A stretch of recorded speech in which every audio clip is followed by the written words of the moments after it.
यहाँ पर आज की क्लास में 4 टक्स ब्लाउज बनाना समझेंगे। उसके लिए यहाँ पर 1.5 मीटर का कपड़ा लिया है।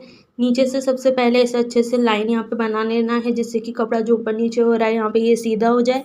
इसके बाद यहाँ पर हम अपना इंची टेप यूज़ करेंगे। यहाँ पर हमें लेना होगा लंबाई। ब्लाउज की जो लंबाई है वो है 14 इंच प्लस 1 इंच का हमें यहाँ पे सिलाई मार्जिन चाहिए होगा। यहाँ पर हम 1 इंच का सिलाई मार्जिन लेंगे। इस जगह यहाँ पर हम एक लाइन बना देंगे। इसके बाद यहाँ पर हमें लेना होगा तीरा। तीरा है यहाँ पर 10 इंच प्लस इसे हम हाफ इंच करेंगे, तो यहाँ पर ये हो जाएगा 5 इंच। यहाँ पर हम 5 इंच में यहाँ पे निशान लगा देंगे। जहाँ से आर्म होल लाइन ख़त्म होता है उसी के नीचे हमें लेना होता है आर्म होल लाइन। यहाँ से यहाँ तक हमें आर्म होल लाइन का निशान लेना होगा। इस जगह मैं यहाँ पे 7 इंच पे मार्क कर रही हूँ।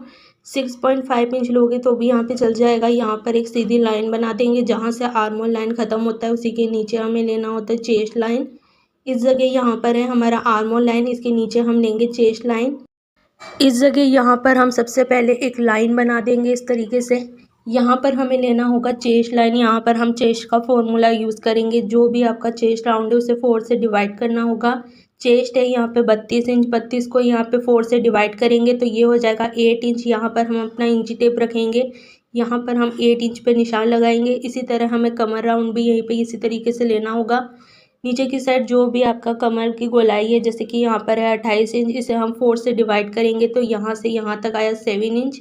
7 इंच पे यहाँ पे मार्क करेंगे प्लस हाफ इंच हमें यहाँ टक्स के लिए मार्जिन चाहिए होगा।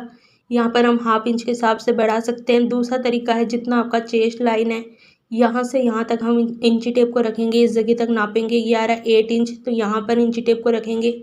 यहाँ से यहाँ तक हम 8 इंच पे मार्क करेंगे। जितना आपका चेस्ट राउंड है उतना ही माप आपको कमर लाइन के लिए यहाँ पे लेना होगा।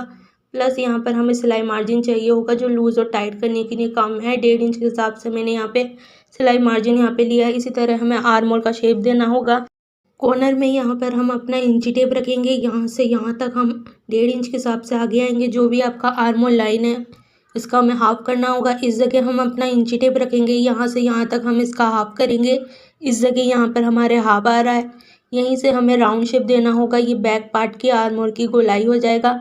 सेम ऐसे ही हमें गले का शेप देना होगा। ब्लाउज के लिए गले का शेप देने के लिए मैं यहाँ पे 2 इंच पे मार्क कर रही हूँ। इसके बाद यहाँ पर हमें लेंथ लेना होगा। यहाँ पर जो भी बैक पार्ट की लंबाई है आप अपने कस्टमर के अकॉर्डिंग यहाँ पे ले सकते हो। यहाँ पर एक जो भी लंबाई है उसका निशान लगाएंगे। इस जगह यहाँ पर एक सिंपल सा बॉक्स बनाएंगे। यहाँ पर छोटा या बड़ा यहाँ पे अपने कस्टमर के अकॉर्डिंग यहाँ पे कर सकते हो। मैंने यहाँ पे छोटा ही रखा है। यहाँ पे आप चाहो तो बड़ा भी यहाँ पे बना सकते हो। इतना करने के बाद यहाँ पर इसकी कटिंग करेंगे। पूरे राउंड शेप में हमें इसकी कटिंग करना होगा। बैक पार्ट में जो भी लंबाई है इसमें 1 इंच का यहाँ पे मार्जिन लेना होता है। फ्रंट पार्ट बनाने के लिए यहाँ पर हम बाद में बनाएंगे। सबसे पहले यहाँ पे बैक पार्ट तैयार करेंगे। यहाँ पर हमें बैक पार्ट की जो गले का शेप है इसे मैं थोड़ा डीप रखूँगी। यहाँ पर हम अपना इंची टेप रखेंगे। इस जगह मैं 8 इंच पे यहाँ पे मार्क कर रही हूँ। बैक पार्ट में यहाँ पे मैं सिंपल सा ही एक राउंड शेप दूंगी। यहाँ पे चाहो तो कोई और भी डिज़ाइन बना सकते हो। नीचे की साइड यहाँ पर मैं 3 इंच आगे आऊँगी। इससे जो राउंड शेप होता है ये बहुत ही अच्छे से बनकर तैयार होता है। यहाँ पे कॉर्नर में इंची टेप रखेंगे। इस तरीके से यहाँ पर एक निशान बनाएंगे। अंदर की साइड कॉर्नर से हाफ इंच आगे आकर एक राउंड शेप दे दूँगी। इसके बाद जो बचा हुआ कपड़ा है इसे राउंड शेप देते हुए यहाँ पर हम कटिंग कर लेंगे। इस तरीके से इसे कटिंग कर इसे अलग करेंगे। इसके बाद यहाँ पर नीचे की साइड हमने एक लाइन बनाया था। इस लाइन को यहाँ पर हमें कटिंग करना होगा, जिससे कि जो कपड़ा ऊपर नीचे हो रहा है ये सीधा हो जाए। यहाँ पर हमें टक्स का निशान लगाना होगा। टक्स का निशान लगाने के लिए यहाँ से हम फोल्ड करेंगे। फोल्ड करते वक्त ध्यान देना है, फिटिंग वाली जो लाइन है हमें यहाँ से फोल्ड करना है। इस जगह यहाँ पर हमें टक्स की लंबाई लेना होगा। जो भी चेस्ट राउंड है उसे हमें 10 से डिवाइड करना है। तो यहाँ पर मैं 3.5 इंच के हिसाब से टक्स ले रही हूँ। सेम यहाँ पर हमें बैक साइड में भी यही करना है। यहाँ पर हम ब्लाउज को उल्टा करेंगे। यहाँ पर जितना हमने लंबाई लिया है सेम लंबाई हमें दूसरी साइड भी यहाँ पे लेना होगा। यहाँ पर हम अपना इंची टेप रखेंगे। यहाँ पर भी हम 3.5 इंच के हिसाब से हमें यहाँ पे लंबाई लेना होगा। ये हो गया हमारा बैक पार्ट। इसके बाद हमें फ्रंट पार्ट बनाना होगा। फ्रंट पार्ट बनाते समय ध्यान देना है, ये वाला जो फोल्ड साइड है यहाँ पे थोड़ा सा हुक की पट्टी यहाँ पे छोड़ते हुए यहाँ पर हमें अब कटिंग करना होगा। इस तरीके से यहाँ पर इसे रखेंगे।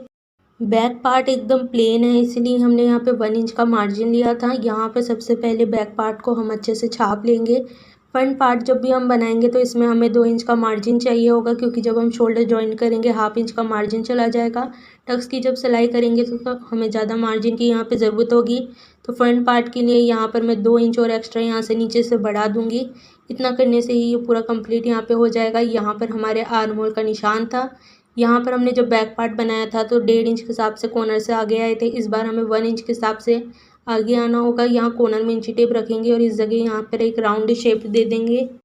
यहाँ पर जो एक्स्ट्रा कपड़ा है वो यहाँ पे बाहर आ जाएगा। इस जगह हमारी फिटिंग लाइन थी। इसके बाद यहाँ पर हमारे फ्रंट पार्ट में टक्स लगाना होगा। टक्स लगाते वक्त ध्यान देना है, नीचे वाला जो टक्स है उससे पहले हमें पॉइंट का निशान लगाना होगा। इस जगह यहाँ पर हमारे हुक और आई की पट्टी के लिए हमें थोड़ा सा मार्जिन यहाँ पे छोड़ना होगा कॉर्नर से। इसके बाद यहाँ पर ध्यान देना है, इस जगह हमें गले का शेप देना है। गले की जो लेंथ है मैं यहाँ पे 6 इंच के हिसाब से रख रही हूँ। छोटा या बड़ा यहाँ पर अपने कस्टमर के अकॉर्डिंग कर सकते हो। ऊपर की साइड यहाँ पर हम अपना इंची टेप रखेंगे। मान लो कि जो पॉइंट का निशान है वो यहाँ पर है, इस जगह यहाँ पे 1/2 इंच ऐड करना होगा। जो भी पॉइंट है यहाँ पर हमें 1/2 इंच ऐड करना होगा।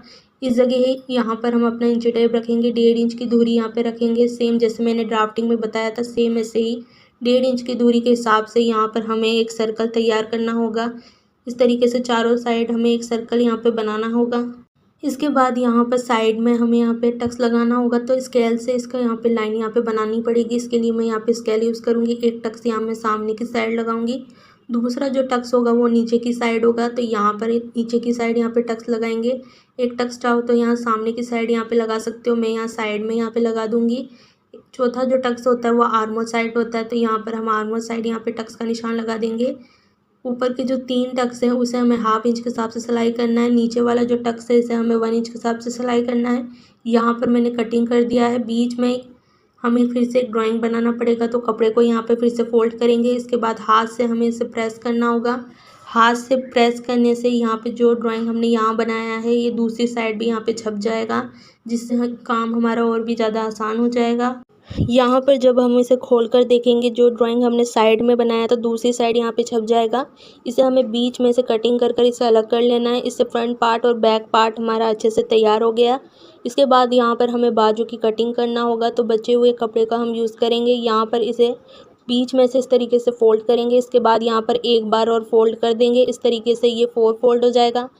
यहाँ पे जो भी मोहरी का निशान है वो मोहरी का निशान यहाँ पे लगाना है। इस तरीके से 5 इंच के हिसाब से मैं यहाँ पे निशान लगा रही हूँ। इसके बाद यहाँ पर हमें आर्मोल की गोलाई का निशान लगाना होगा, तो यहाँ से यहाँ तक हम आर्मोल की गोलाई का यहाँ पे निशान लगाएंगे। इस जगह यहाँ पर इंची टेप रखेंगे, इस यहाँ तक हम मार्क करेंगे। इसी जगह से हमें राउंड शेप देना होगा। यहाँ से हमें बाजू की कटिंग करना होगा, तो हल्का सा ऐसे हाथ से घुमाते हुए यहाँ तक शेप दे देंगे। इतना करने के बाद यहाँ पे बाजू की कटिंग यहाँ पे हो जाएगा। बीच में यहाँ पर फोल्ड साइड आ रहा है, तो यहाँ पे फोल्ड साइड भी हमें कटिंग करना होगा। तो यहाँ से सिंपल यहाँ से कटिंग कर देंगे। इससे हमारा दोनों स्लिप की कटिंग यहाँ पे हो जाएगा। ये हमारा स्लिप है। इसके बाद यहाँ पर ये हमारा बैक पार्ट है और ये हमारा फ्रंट पार्ट है।